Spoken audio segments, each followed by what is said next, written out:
All right. So now we're recording right now. We're recording right now? Yep. So this is how we're recording right now. So we're recording right now, and I can hear everything around me. So right now we're watching something on YouTube. I guess this is the early Kitchen Nightmares. Yeah, this is the British one. From the British one, and you can tell like he's a lot different than how he is in the American one. The American one, he's a lot more, in your face and like he's not really in their faces. I mean, and besides, like I think, like like you said, I mean, he's gonna be more kinder to it, I guess, to his own people. Yeah, here is like a lot more calmer, I guess, because it's the type of people that now he has blown up on a couple of them. Not gonna lie about that. But it's not like if you look at the old ones, like the old Kitchen Nightmares when he's over in Great Britain or over in Europe, you could say, like he don't blow up like as he do like over here in the U.S. when he's like in the New York or Los Angeles food chains or like food restaurants. Yeah, it's not like he's not full blown Hell's Kitchen. Yeah. On this one. I mean, and also like I said, also you do have to take into consideration that the Kitchen Nightmares that are over here, like those restaurants are like really, really bad. Like that one, remember that one where the dude had the mushrooms growing out the oh yeah, he's growing out the fridge. But and honestly, no, honestly, the ones in here, actually, the very first episode of the UK Kitchen Nightmares, the very first episode was a place in I guess in somewhere in Britain, Wales, or whatever like that. Yeah. And the place was, I mean, they had a chef who didn't know what he was doing. He was selling, and they did the show. After they did the show, the restaurant that did actually sued Gordon Ramsay because they said that because after the show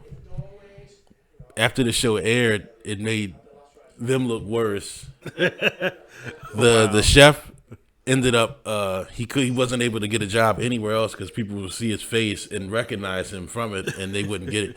Actually, it's kind of sad because because it's kind of sad because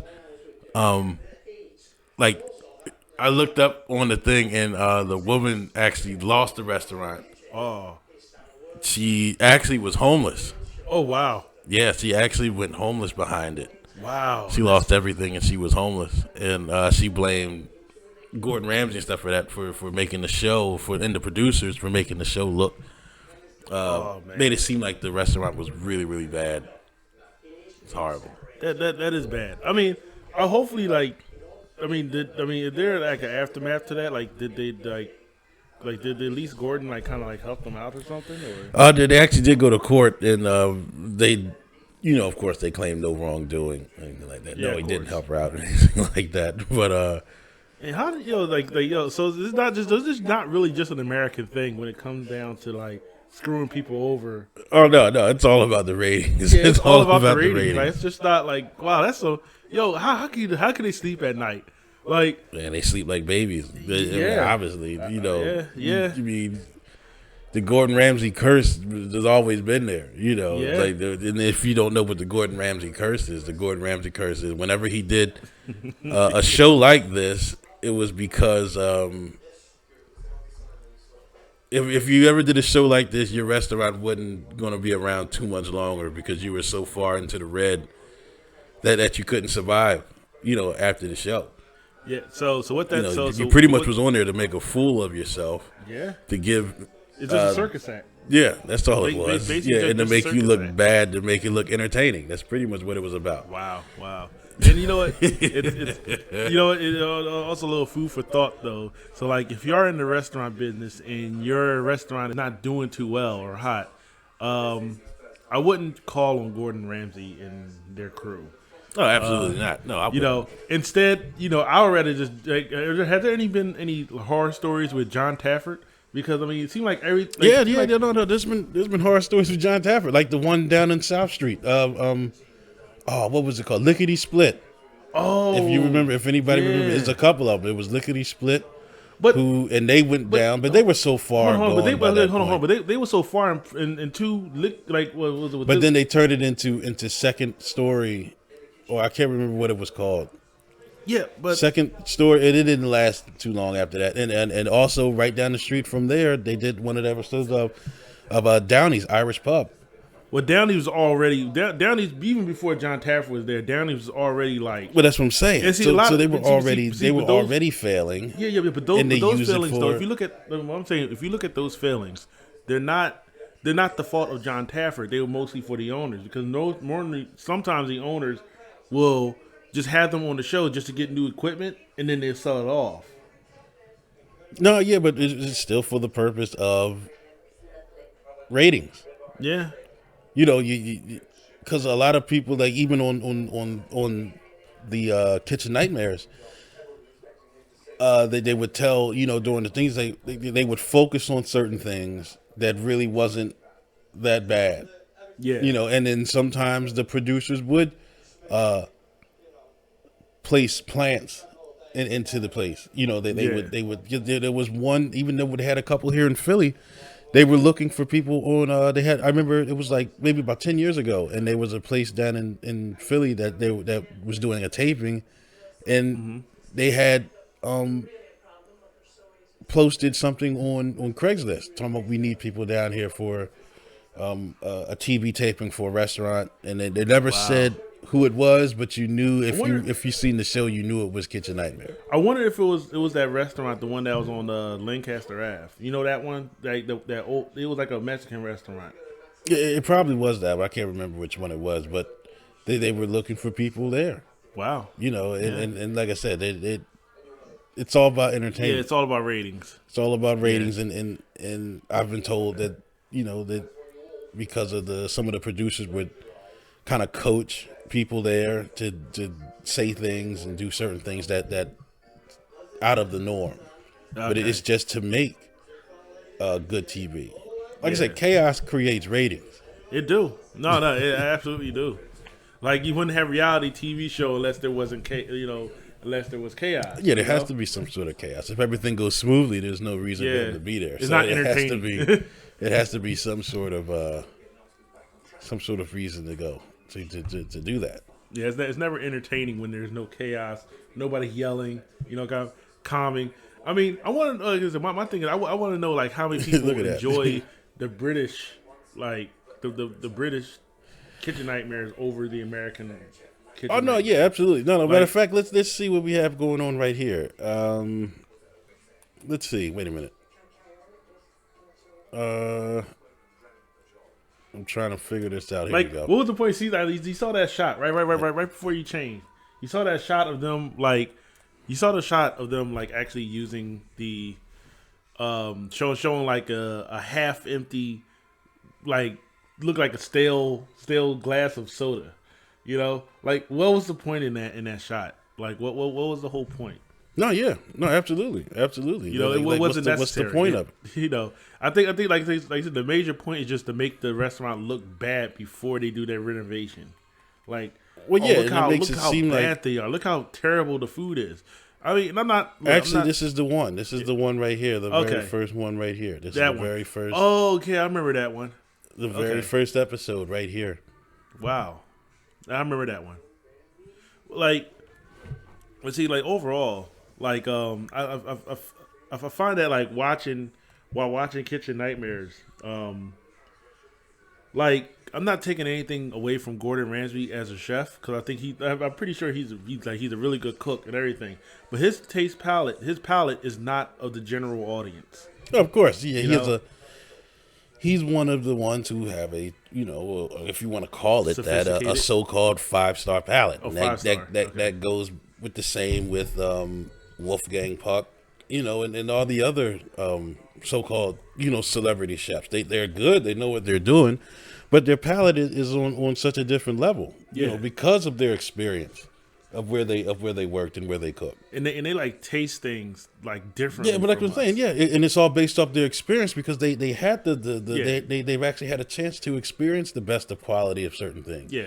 So Like- when Like, could you imagine, like I don't know, like, so you have, like, something like somebody like Gordon Ramsay, they'll go to, like, a McDonald's or a Burger King and say, yo, I want to get a burger, and just well, that's what I'm have saying. them taste test an actual burger and see how. I honestly think that, you know, probably like, of course, you know, before he became as famous as he was, but now he doesn't even. I bet you he doesn't even set foot in there. Same thing with No. all the other celebrity chefs, so called. Now you have Guy Fieri, who I think is the demon guy. The demon guy. We're not going to go off track with that, but the demon guy. But see, let's say there's different levels of chef. He likes simple things. Yeah.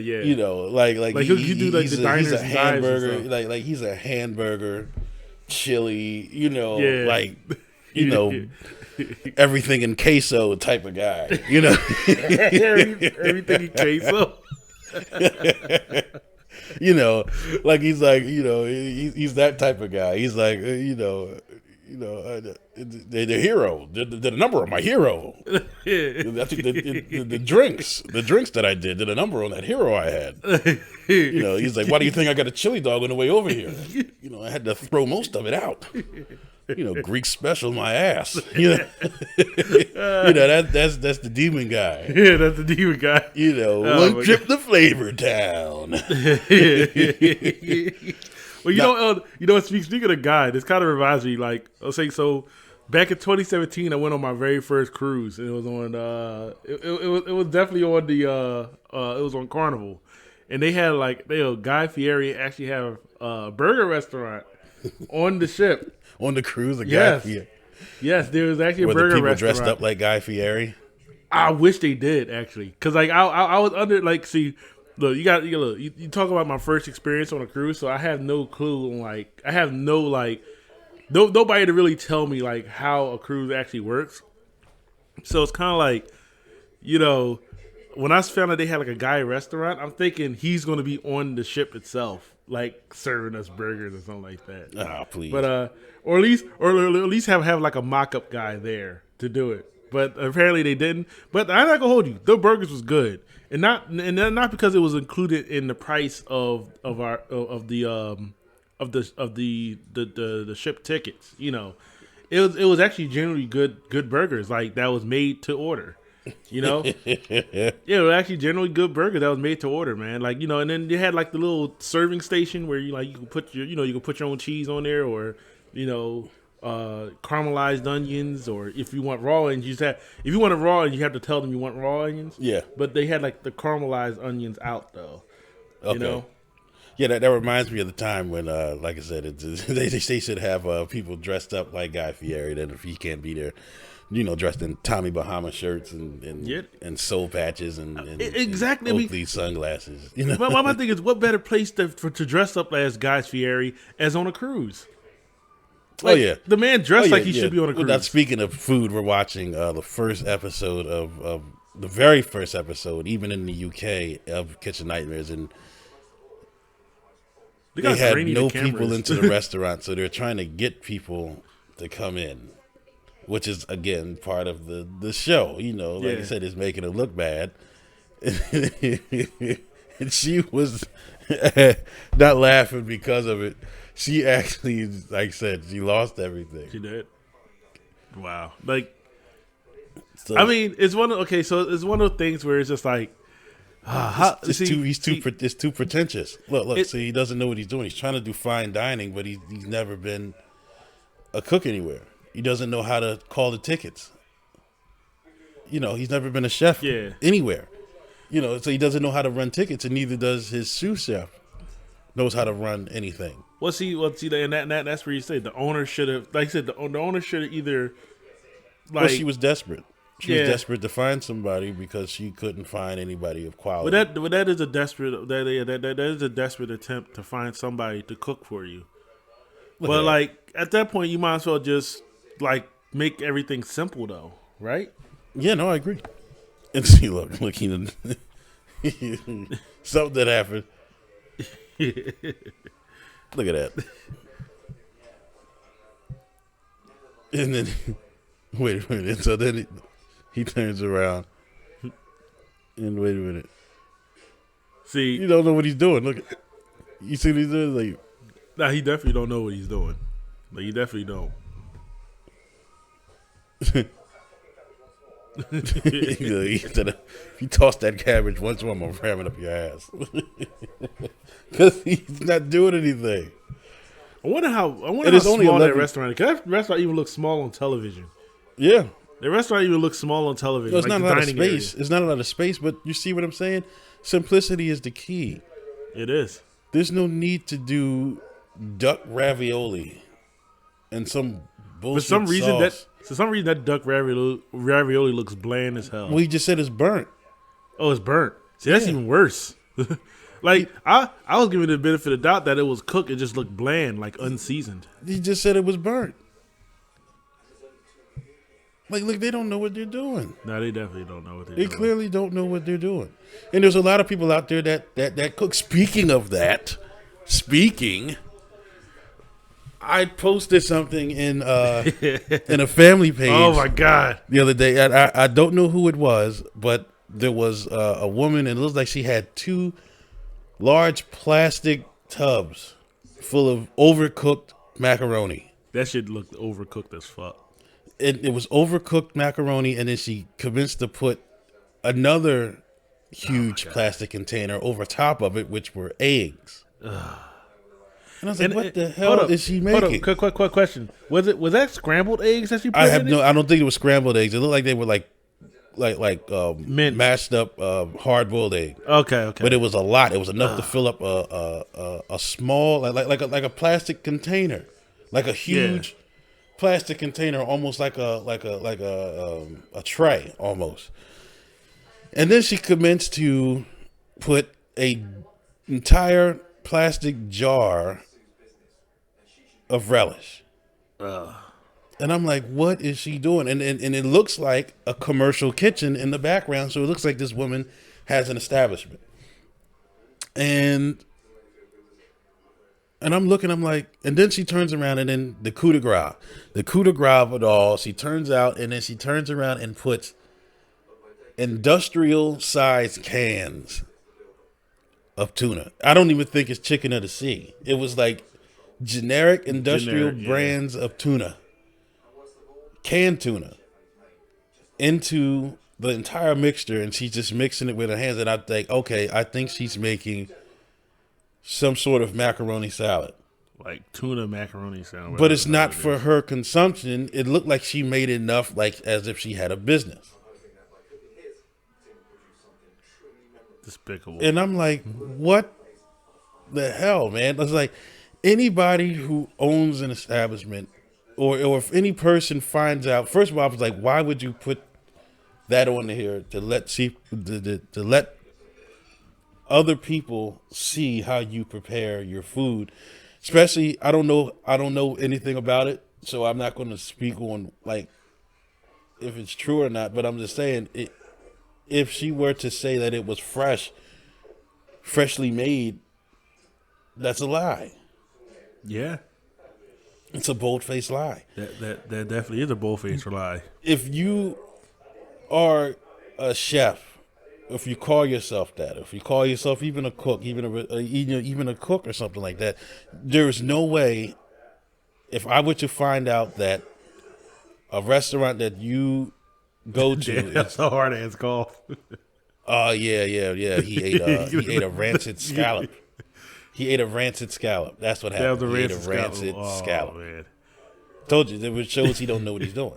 All right, go ahead. But back to the story. My point being is, it's like, if I have a restaurant, right? Let's say I have an establishment, and I, as a chef, as a person who used to cook for a living, as a chef for a living, me personally, if I had an establishment, I would never, ever, ever use canned food like that. Yeah. Institutional cooking at its best, or worse. I would never do it. And you know what? I saw that video, on your Facebook thing, and I decided what I like to do. I like to read the comments, because sometimes people just say the most interesting things about about what's happening in the video. So like I clicked on the actual video comment itself, and one comment stood out to me, which I gotta. Oh my god, it's like, I don't agree with all seasonal salts that she's using. It's like, but like it says something on the fact of like, Hold on. Matter of fact, I'm just gonna pull this up real quick. Yeah, but it was industrial sized cans of tuna. I can't even remember how many cans of tuna it was, but it was unreasonable amount. And it wasn't even in off track. Look at that. So he said, "Get him in the bed. Put him in the bed. Put him in the bed. Got to keep a clean kitchen. If you are an aspiring chef, an aspiring home cook, and you whatever, and you want to even sell dinners out of your house, number one thing, clean kitchen. Clean kitchens produce clean food. Clean food attracts clean people." Okay, wait a minute. I found it. I found the comment. All right. So basically, it just says, and I'm quoting the comment here. I'm not condoning all the seasoning. I'm not condoning all the seasoning salt, but I will say this, and this is in all caps here: real cooks don't measure. And I'm like, what? Real cooks don't measure. Real cooks don't measure. And I'm like, I don't know what type of cooking you do, but it's like cooking for people. And it's not just if you're cooking for yourself, then by all means, you don't have to measure because you're cooking for yourself. Even if you're cooking for your family, like that's just your family. Nobody's not buying it. But when you're cooking for people that are buying your food, damn it, you better measure. You better have some type of consistency because that's what people when you go out and eat at restaurants and everything like that, it's all about consistency. If I'm ordering a pizza and my pizza tastes horrible, but the other person next to me says, "No, my pizza is fine," then there's something off about that. Yeah, it's consistency, but it's also quality too. Yeah, There's no way in hell that I would go out and eat anything that I know that came out of an industrial size institutional can or bottle. Yeah, I mean, especially like I said. Remember, and I said this, and I was like, people go out to eat, and it will happen again, but that's for another one. But people go out to eat for experience. They go out for the experience. The fact that they're going to eat and experience food that they cannot prepare themselves at home, or at least to that level. Yeah. If I see somebody using overcooked macaroni, a huge gallon bottle of relish that you can buy at the store, by the way, that I can buy at any supermarket. You're using canned tuna, like chicken of the sea, but except it's in a huge industrial sized can, and you just dump it in. You don't even drain the water out of the tuna. Not even draining the oil or the water. Not even straining it. You're just dumping everything right into the can, and then you're just mixing it.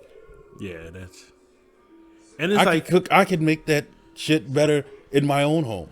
And it's like even like looking. And it doesn't take much. It doesn't take much to do. And plus, like I said, and they wonder why their food cost is high. Yeah, that's got to put a strain on food costs because there's no way you're going to make. No, there's no way you're going to sell that entire pan because she had about 3 or 4 pans lined up of the same thing. There's no way you're going to There's no way you're going to sell all of that in one day, which means you're going to have to refrigerate it. Yep. Which means it's going to be. She cooked enough stuff. She prepped enough salad. It looks like enough macaroni salad with the tuna in it. Mm-hmm. Mind you, with the tuna and the eggs and the relish. You know what I'm saying? Mm-hmm. And the dried seasonings that she was using, the powdered seasonings that she was using. She made enough for about 3 months worth.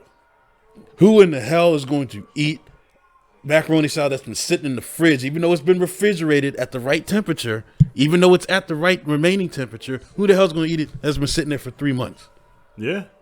Nobody. And I guarantee they're wasting a lot. And that's what I'm saying. That rises the food cost. It don't take much to the macaroni. That's fine, but it don't take much to make your own relish from scratch. You can do that. Yeah. And it doesn't take much. Well, see, it doesn't take much to get your tuna. If it's right here in the city, there's nothing to go down to to the Italian market, to Ninth Street Market, or to any other seafood market down there, and to get whatever type of fish, tuna, whatever you want. Yeah. To At a wholesale cook price. it, to cook it and to season it. Even at a wholesale price, though, like you can still get. But that's that. what I'm saying. But it's not just that. Fresh food improves the quality. Yes, it do. It improves the quality, and you don't have to make as much. And it's proven. Like It's proven. Like, it's proven that way. I mean, It's proven. Look at all the restaurants that shut down because of the fact that they stopped using fresh ingredients. Spaghetti Warehouse, like remember? Yeah. Like Spaghetti Warehouse, like No, yeah, like yeah. Spaghetti Absolutely. Warehouse, Snockies. You know, Well, Snocky's closed because of other things. They Well, closed because of also they lost the business. But they lost the business also because- they lost the business because they didn't because get their fresh quality ingredients. went down. Yeah, no, honestly, yeah, because their quality went down. Their quality went down. And eventually they sold it because Yeah. of the area, being Gentrified. Yeah. But But like when it comes, but go like I said, going back to that woman though, like it also like I said, I'd find this at a lot of like black restaurants that are up and coming. Like it's like y'all are afraid to sell out on some of your items, and it's okay to sell out on items. It's just it's a cause of supply and demand. You make enough. You make enough for maybe a day's worth, one day's worth, and if all that product goes within an hour, then that just means more people. That doesn't mean the buzz's gonna go out. The buzz's gonna be like, yo, this place sells one of the best tuna salads out there because it keeps selling out. Like I use Better Box as a prime example because Better Box is a black business that was on wheels, but now they actually have their own restaurants. yeah, And I think they're very successful in what they're doing because constantly when they was in the they constantly still sell out even at their box store, even in their stores. Like I said, they I wouldn't say still sell out. all. I wouldn't say all. I think that was the old model. I think the new black establishments have gotten it. They got the formula. Look at Supreme Oasis. Yeah. Fresh made food. Yeah. I think a lot of them do it, and a lot of them aren't afraid to make enough for the day and then sell out. And then once everything sells out, once that certain thing is sold out, that's it. It's 86. Yeah. And I think making the food, when you make enough for it and it sells out, that gives it more prestige. Yeah. Look, my point being is, like I said, it doesn't take much when you do things and you make it with quality and you can make it with fresh ingredients. Not only will it set yourself apart because you'll have your own flavor to it. Yeah. If I were to use the same institutional style that was made in that video, my macaroni salad would taste like everybody else's. Yeah. Okay, it's good, but But I can make this at home. it's nothing that it's not that it's good. I mean, it's good, but it could be better. Yeah. But if I use, let's say, I make my own relish from scratch, and then I take the fresh fish, the fresh tuna, and then I season it, and then I cook it, and then I combine it all together with my own herbs, with fresh herbs and fresh spices. I don't have to make an entire tub tray of it. Mm-hmm. I make enough just to sell about 20. Yeah. Yeah. And the taste will be instantly different.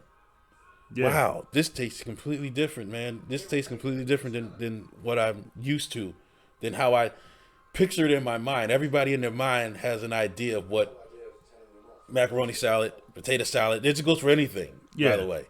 But you already have it in your mind what that tastes like because you had it before. And you had it enough times to where you know what it tastes like. Yeah.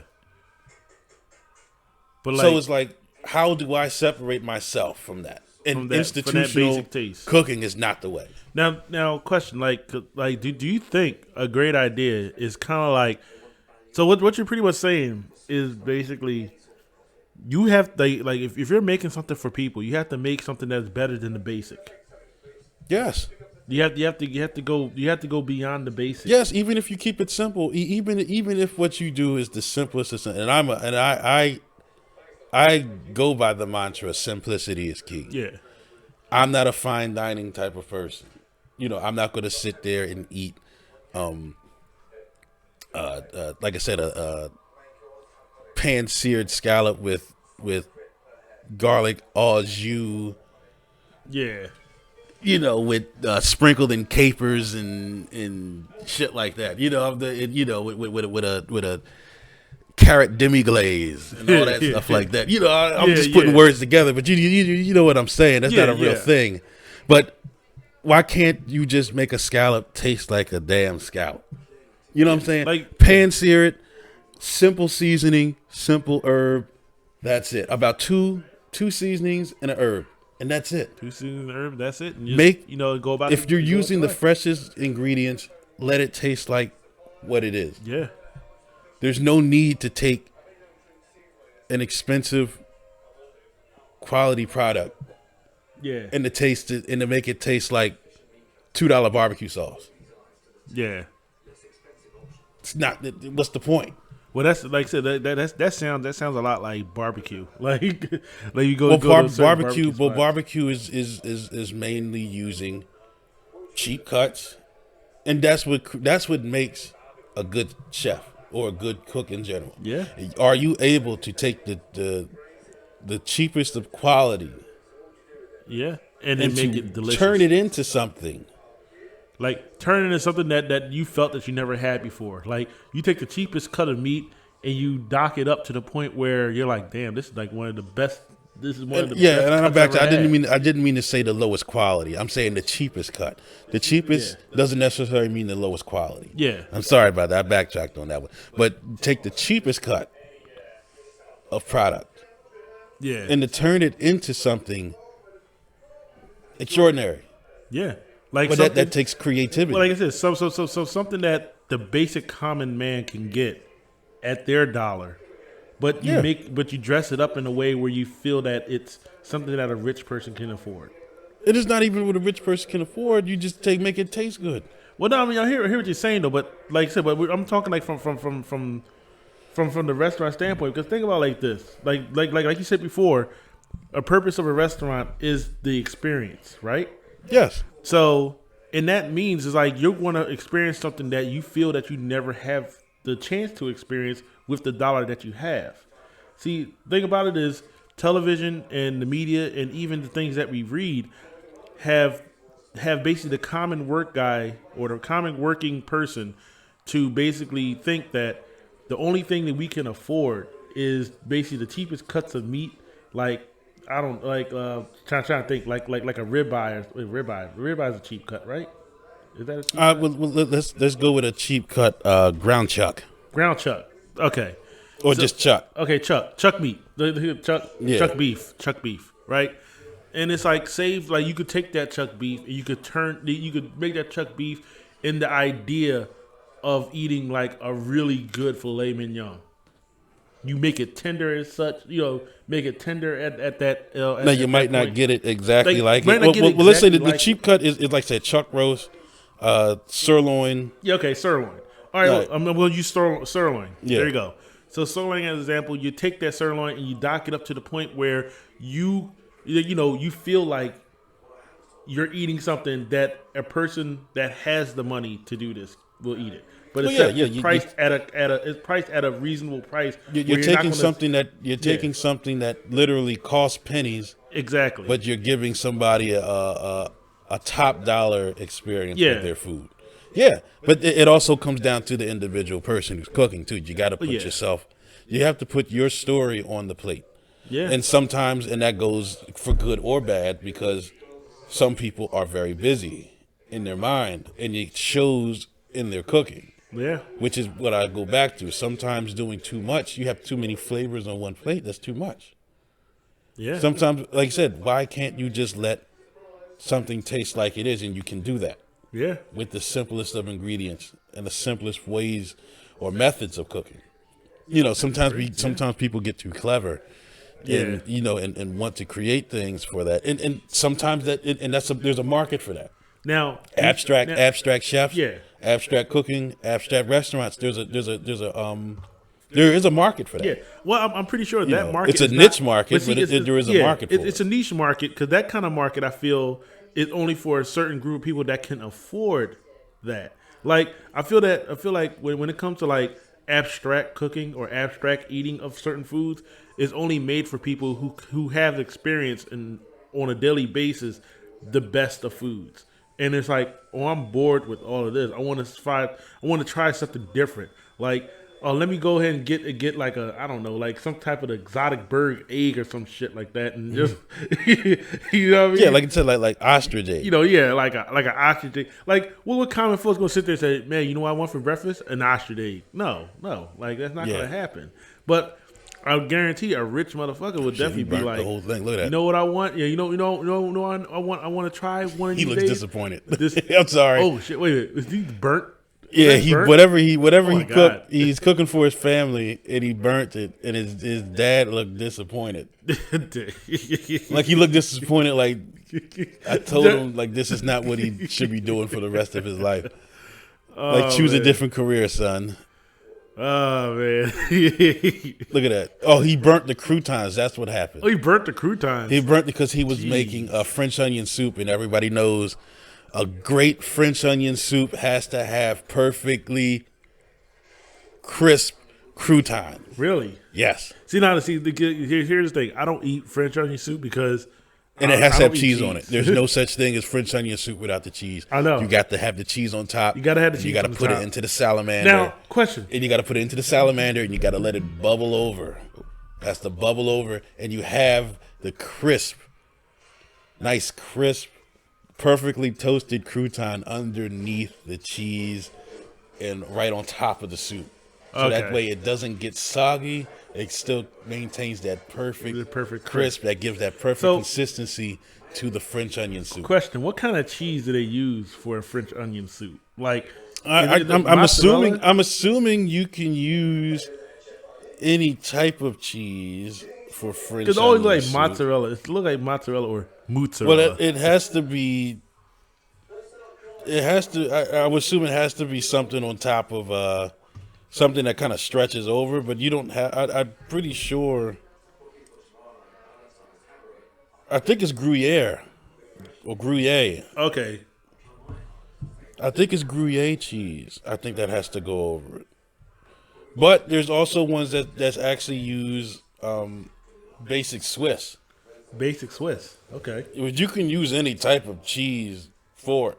You know, it doesn't. I don't think it matters. You can use any type of cheese for it. But I think the traditional way is Gruyere. Okay. But you can use.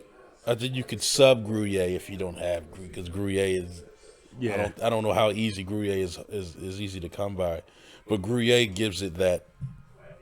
You know, gives that stretchiness, and then I guess it pairs well with the caramelized onions. Gotcha. And anybody who makes French onion soup in an hour is full of shit. In an hour? Yeah, French onion soup takes hours to make. It takes at least 5 or 6 hours to cook. Are you serious? Yes. So that means they got a pre-made it's the onions. thing. It's all about the onions. The So onions have to be able to absorb the flavors that you're cooking into the pot, and you have to allow it all to just marry together and just enjoy each other into the pot. Wow, I didn't really. Yes. I didn't So realize. if anybody can tell you they can make French onion soup in about an hour, in about 60 minutes, it won't be good. I can tell you that. But tell me this, okay? So, like in certain restaurants where they have like that, how do they serve it in under that time? Well, that's because, like I said, they let it cook. Oh, so it's pre-made. Serving it up and cooking it is two different things. They can Okay. serve it because it's already because it's continuously cooking. It's been cooking for the last 6 hours. Gotcha. Okay. And it's simmering. Not cooking. yeah, It's been simmering for the last hour, which Well, is on very low heat. Hold up. Think about it. So what's that? They always serve it in that. It has to be served in that ceramic. Yeah, that. It has to be served, and the reason why it has to be served into that ceramic thing is a good question. Is because it has to go into the salamander, which is a high temperature broiler. Okay. And that's the only type of material that could withstand that type of heat without breaking. Damn. So that's why that whole container is hot, like hot as fuck. Like exactly, because it has to melt the cheese. It has to melt the cheese. Wow.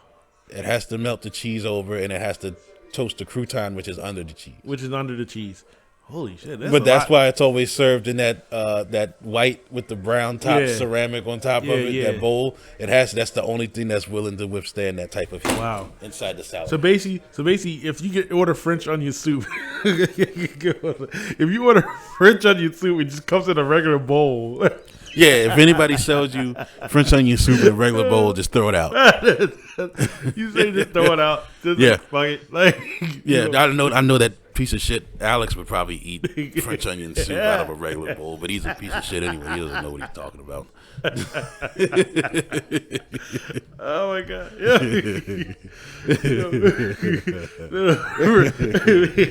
Oh my god. Well, I think